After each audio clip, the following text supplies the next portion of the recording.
ASP পলাশ সাহার একটা video share করার পর থেকে আমাকে বলছে সবাই, আপনিও কিন্তু একজনের মা, আপনার পেটেও আল্লাহ ছেলে সন্তান দিবে, আপনিও একদিন শাশুড়ি হবেন, সেই দিন আপনিও বুঝতে পারবেন আসলেই শাশুড়িরা কিরকম হয়। একটা কথা আমি বলতে চাই, আমি কিন্তু এএসপি পলাশের মায়ের কখনো দোষ দিইনি। আমি এটাই বলতে চেয়েছি যে তাদের তিনজনেরই দোষ ছিল হয়তোবা, কারণ এক হাতে কখনোই তালি বাজে না। দোষ তাদের তিনজনেরই ছিল আমি মনে করি, কারণ সে যদি তার স্ত্রীকে বাবার বাড়িও যেতে দিত তাহলে হয়তোবা এত দূর পর্যন্ত এগোতো না।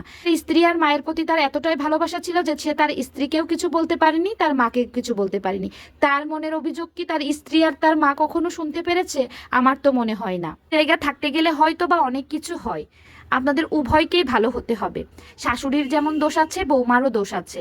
আমি বলবো না যে শুধু শাশুড়িরাই দোষ করে, বৌমারা দোষ করে না। কিছু কিছু ফ্যামিলির মেয়েরা আছে, তারা বিয়ের পরে এসে স্বামীকে পুরোটাই নিজের হাত করে নিতে চায়। কিছু কিছু শাশুড়ি আছে বিয়ের পরেও ছেলের বউয়ের সাথে প্রতিযোগিতা দেয়, যে তোকে ভালোবাসে আমার ছেলে না আমাকে ভালোবাসে, সেটার প্রতিযোগিতা দেয়।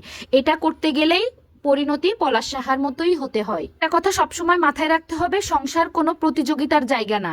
এখানে যে আপনি প্রতিযোগিতা দিয়ে টিকে থাকবেন এমন কোনো কারণ না। সংসার হলো আপনার গুণ, আপনার গুণ, আপনার ব্যবহার, আপনার আচার আচরণ, আপনি মানুষকে কতটা ভালো রাখতে পারবেন বা মানুষ আপনাকে কতটা ভালো রাখতে পারবে, এটা হলো আপনার উপরেই ডিপেন্ড করে। যদি ভালো হয় তাহলে মেয়ে সব কিছু মুখ বুজে সহ্য করতে পারে। তার মা হাজার খারাপ হলেও মাকে অ্যাকসেপ্ট করে নিতে পারে। মায়ের কাছে তুমি একজন সন্তান হিসেবে যেমন 100% লয়াল থাকবে, তেমন তোমার স্ত্রীর কাছেও 100% লয়াল থাকতে হবে।